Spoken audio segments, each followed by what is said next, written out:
ध्वजाचा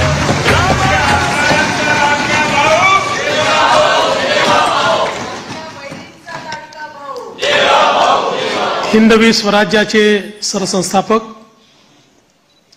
छत्रपती शिवरायांना मानाचा मुजरा करतो।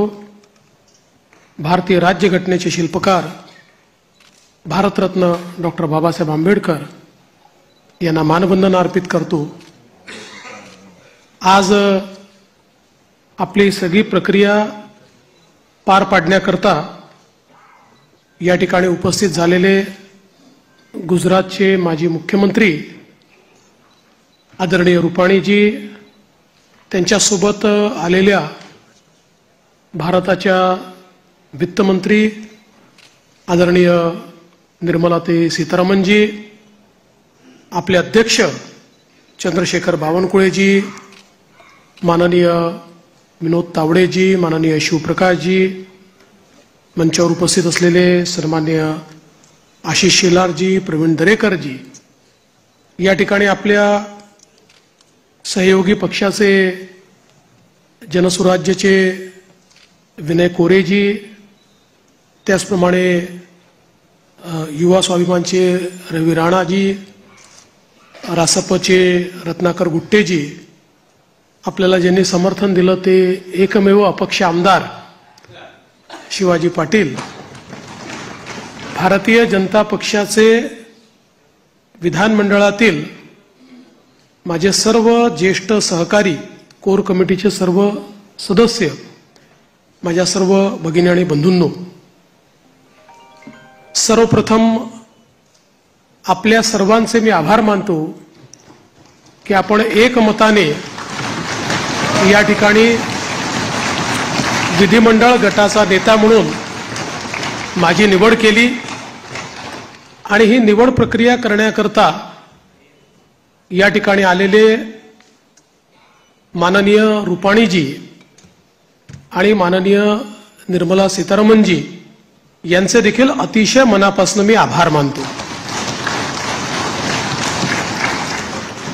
खरं म्हणजे आपल्या सर्वांना याची कल्पना आहे की यावेळची निवडणूक एक अतिशय ऐतिहासिक अशा प्रकारची निवडणूक राहिली आहे आणि या निवडणुकीचं विश्लेषण करायचं झालं तर मी असं म्हणेन की या निवडणुकीने एक गोष्ट आपल्यासमोर निश्चितपणे ठेवली आहे, ती म्हणजे एक है तो सेफ है आणि मोदी है तो मुमकिन है।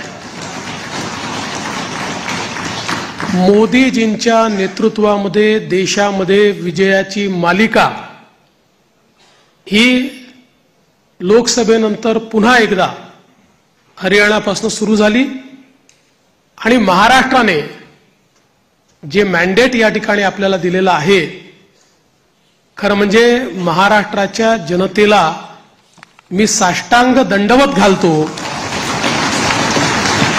अशा प्रकारचं मॅन्डेट महाराष्ट्राच्या जनतेने आपल्याला दिलेलं आहे। विशेषतः या संपूर्ण प्रक्रियेमध्ये आपल्या सोबत पूर्णपणे तनमनाने या ठिकाणी असलेले महाराष्ट्राचे मुख्यमंत्री माननीय एकनाथराव शिंदेजी आणि महाराष्ट्राचे उपमुख्यमंत्री सन्माननीय अजितदादा पवारजी यांचे देखील मी अतिशय मनापासून आभार मानतो आणि तद्वतच आमचे आरपीआयचे नेते रामदास आठवलेजी आणि आमच्या सगळ्या मित्रपक्षांचे देखील मनापासून आभार मानतो। खरं म्हणजे अतिशय महत्त्वाचं अशा प्रकारचे वर्ष आहे। एकीकडे आपण सगळे लोक ज्या प्रक्रियेतनं निवडून येतो ती प्रक्रिया ज्या संविधानाने आपल्याला दिली, भारतरत्न डॉक्टर बाबासाहेब आंबेडकरांनी तयार केलेलं आमचे संविधान, या संविधानाची 75 वर्ष पूर्ण होत आहेत आणि म्हणून सर्वार्थानं एक अत्यंत महत्त्वाचं अशा प्रकारचे वर्ष आहे। कारण आपल्याला कल्पना आहे की देशाचे प्रधानमंत्री माननीय मोदीजी हे देखील नेहमी सांगतात की कुठल्याही ग्रंथापेक्षा, धर्मग्रंथापेक्षा माझ्याकरता भारताचं संविधान सगळ्यात महत्त्वाचं आहे. आणि एक असं संविधान की ज्या संविधानाने प्रत्येक भारतीयाला जगण्याचा, मोठं होण्याचा, समृद्ध होण्याचा अधिकार दिला आणि भारताला जगातले एक उत्तम राष्ट्र म्हणून प्रस्थापित करण्याचं काम केलं. अशा या संविधानाच्या 75 वर्ष पूर्ण होणाऱ्या अमृत महोत्सवी वर्षात पुन्हा एकदा या ठिकाणी आपण सरकार स्थापन करतोय. दुसरं, आपल्या सर्वांना कल्पना आहे की ज्यांनी समस्त हिंदुस्थानामध्ये मोगली आक्रमणानंतर आमची श्रद्धास्थानं जी उद्ध्वस्त झाली होती त्या सर्व श्रद्धास्थानांचं पुनरुज्जीवन केलं, त्या राजमाता अहिल्यादेवी होळकर यांचंही 300वे जयंती वर्ष हेच आहे. त्यामुळे मला असं वाटतं की ही देखील एक अत्यंत महत्त्वाची गोष्ट आहे. त्यासोबत ज्यांनी इंग्रजांच्या विरुद्ध जल, जमीन आणि जंगल वाचवण्याचा लढा उभारला आणि खऱ्या अर्थानं इंग्रजांना सळो की पळो करून सोडलं, ते भगवान बिरसा मुंडा यांची ही 125वी जयंतीचं हे वर्ष या ठिकाणी आपण साजरं करतोय. आणि अर्थातच आपल्या सर्वांचे लाडके नेते ज्यांनी नवभारताची संकल्पना मांडली, ज्याची मुहूर्तमेढ केली, आज मोदीजींच्या नेतृत्वात जो नवभारत तयार होतोय त्याचा पायवा ठेवणारे श्रद्धेय अटल बिहारी वाजपेयीजी यांचं देखील हे 100वे जयंती वर्ष आहे. त्यामुळे अशा या अत्यंत महत्त्वपूर्ण वर्षामध्ये महाराष्ट्राच्या जनतेने ही सगळी जबाबदारी आज महायुतीवर या ठिकाणी सोपवलेली आहे. खरं म्हणजे इतका मोठा जनादेश हा आपल्याला या ठिकाणी जनतेने दिलेला आहे की या जनादेशातून मी एवढंच म्हणेन की आनंद आहे, पण त्याहीपेक्षा जबाबदारी आपली वाढलेली आहे. प्रचंड मोठी जबाबदारीची जाणीव करून देणारा अशा प्रकारचा जनादेश हा जनतेने आपल्याला दिलेला आहे.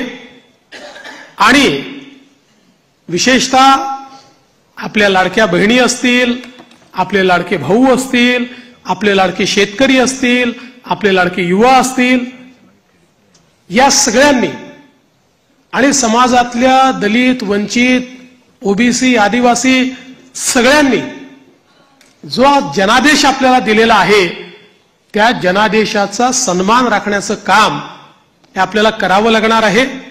आणि म्हणून निश्चितपणे आपली प्राथमिकता आपण सुरू केलेल्या योजना आणि आपण दिलेली आश्वासनं ही पूर्ण करणं याच्याकडे आपली प्राथमिकता तर असेलच, पण त्यासोबत महाराष्ट्राला पुढे नेण्याकरता, महाराष्ट्राला सर्व आघाड्यांवर पहिल्या क्रमांकावर आणण्याकरता आपल्या सर्वांना या ठिकाणी सातत्याने कार्यरत राहायचं आहे. आपल्याला कल्पना आहे की 2019 साली देखील जनतेचा कौल आपल्याला मिळाला होता. दुर्दैवाने जनतेचा जो कौल होता तो हिसकावून घेण्यात आला आणि जनतेसोबत एक प्रकारे बेईमानी त्या काळामध्ये झाली. मी काही त्या इतिहासामध्ये जाऊ इच्छित नाही, एक नवीन सुरुवात आपण करतोय, पण या गोष्टीचा निश्चित उल्लेख करेन की सुरुवातीच्या 2.5 वर्षामध्ये ज्या प्रकारे वेगवेगळ्या पद्धतीनं आपल्याला त्रास देण्यात आला, आपल्या आमदारांना त्रास देण्यात आला, नेत्यांना त्रास देण्यात आला, अशाही परिस्थितीमध्ये मला या गोष्टीचा अभिमान आहे की 2.5 वर्षात एकही आमदार आपल्याला सोडून गेला नाही. सगळे आमदार, सगळे नेते संघर्ष करत होते आणि त्या संघर्षामुळेच 2022 साली पुन्हा आपलं सरकार तयार झालं आणि त्यातूनच आज पुन्हा एकदा पूर्ण बहुमत आपल्या महायुतीला, प्रचंड बहुमत हे महायुतीला मिळालं आणि आपल्या भारतीय जनता पक्षाला 132 आणि आपल्या मित्रांसोबत 137 जागा, एक प्रकारचा इतिहास या महाराष्ट्रामध्ये लिहिला गेला. हा इतिहास मला असं वाटतं की अभूतपूर्व अशा प्रकारचा आहे. या निमित्ताने देशाचे प्रधानमंत्री माननीय मोदीजींचे मी मनापासून आभार मानेन की माझ्यासारख्या बूथचा कार्यकर्ता म्हणून ज्याने काम चालू केलंय, वॉर्डाचा अध्यक्ष म्हणून काम चालू केलंय, अशा एका कार्यकर्त्याला या सर्वोच्च पदापर्यंत 3 वेळा माननीय मोदीजींनी या ठिकाणी बसवलं. अर्थात त्यातला एकदा 72 तासाकरताच होतो, पण तरी देखील टेक्निकली होतो. त्याच्यामुळे 3 वेळा मला महाराष्ट्राच्या मुख्यमंत्री पदावर बसण्याचा मान सन्मान त्यांनी दिला. हा पक्ष ज्या प्रकारे त्यांच्या नेतृत्वात मोठा झाला, त्यातूनच सामान्य कार्यकर्त्यांना वेगवेगळी त्या ठिकाणी पदं मिळाली, चांगली पदं मिळाली, आपल्याला काम करण्याची संधी मिळाली. म्हणून मी आदरणीय मोदीजींचं मनापासून या ठिकाणी त्यांचे आभार मानतो. पक्षाचे राष्ट्रीय अध्यक्ष आदरणीय JP नड्डा साहेब यांचे देखील अतिशय मनापासून आभार मानतो. आणि त्याचसोबत ज्यांनी या संपूर्ण निवडणुकीमध्ये अतिशय ताकदीनं महाराष्ट्रामध्ये आपल्यासोबत तळ ठोकून कार्यकर्त्यांमध्ये ऊर्जा निर्माण केली आणि या निवडणुकीत अत्यंत ताकद आपल्या सर्वांना दिली, ते देशाचे गृहमंत्री माननीय अमितभाई शहा यांचे देखील आभार मानतो. आणि भारतीय जनता पक्षाचं जे शीर्षस्थ नेतृत्व आहे त्या सगळ्या नेत्यांचे या ठिकाणी अतिशय मनापासून मी आभार मानतो. आणि विशेषतः वेगवेगळे राज्यातल्या ज्या कार्यकर्त्यांनी, नेत्यांनी आपल्याला मदत केली त्यांचे देखील मी अतिशय मनापासून आभार मानतो. महाराष्ट्रातली सगळी टीम तर आपले प्रदेशाध्यक्ष बावनकुळेजी यांच्या नेतृत्वात महाराष्ट्र भाजप हा पूर्ण ताकदीने या ठिकाणी मैदानामध्ये होता आणि त्यामुळेच हा विजय आपल्याला या ठिकाणी मिळालेला आहे. त्याबद्दल भारतीय जनता पक्ष महाराष्ट्राच्या संपूर्ण टीमचं मी मनापासून अभिनंदन करतो, आभार मानतो. आणि अर्थातच तुम्ही सगळे लोक आहात म्हणून मी इथे आहे. तुम्ही नसतात तर मी इथे नसतो. त्याच्यामुळे तुमचे सगळ्यांचे मनपूर्वक आभार मानत असताना पुढची वाट ही आपल्याला अपेक्षा पूर्ण करण्याकरता संघर्षाची आहे. आपल्याला अपेक्षा पूर्ण करायची आहेत. त्यामुळे आपल्याला सगळ्यांना आपलं महायुतीचं सरकार आहे, या सरकारमध्ये एक दिलाने आपल्या सगळ्या मित्रांना सोबत घेऊन आणि प्रसंगी जेव्हा इतकं मोठं मॅन्डेट असतं त्यावेळी सगळ्या गोष्टी सगळ्यांच्या मनाच्या आपल्याला पूर्ण करता येत नाहीत. पण आपण एक लार्जर, एक मोठा अशा प्रकारचा विचार घेऊन, एक लार्जर गोल घेऊन आपण राजकारणामध्ये आलेलो आहोत. केवळ पदांकरता, केवळ आपल्याला कोणीतरी मोठं करावं याकरता आपण राजकारणात आलेले नाही आहोत.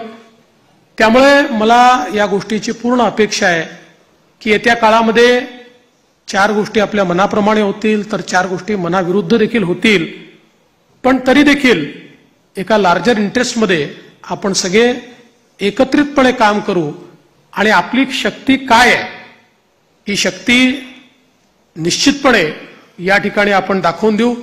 आज या निमित्ताने पुन्हा एकदा आपल्या सगळ्यांचे आभार मानत असताना महाराष्ट्रातल्या दीन, दलित, गोर, गरीब, आदिवासी, शेतकरी, शेतमजूर, महिला, ओबीसी, अल्पसंख्याक सगळ्या समाजाला या ठिकाणी मी आश्वस्त करू इच्छितो की महाराष्ट्राच्या सर्वांगीण उन्नतीकरता, महाराष्ट्राच्या प्रगतीकरता 24 तास आमचं सरकार काम करेल आणि महाराष्ट्रातल्या सामान्य माणसाच्या आशा, आकांक्षा, अपेक्षा या निश्चितपणे पूर्ण करण्याचं काम आम्ही करू.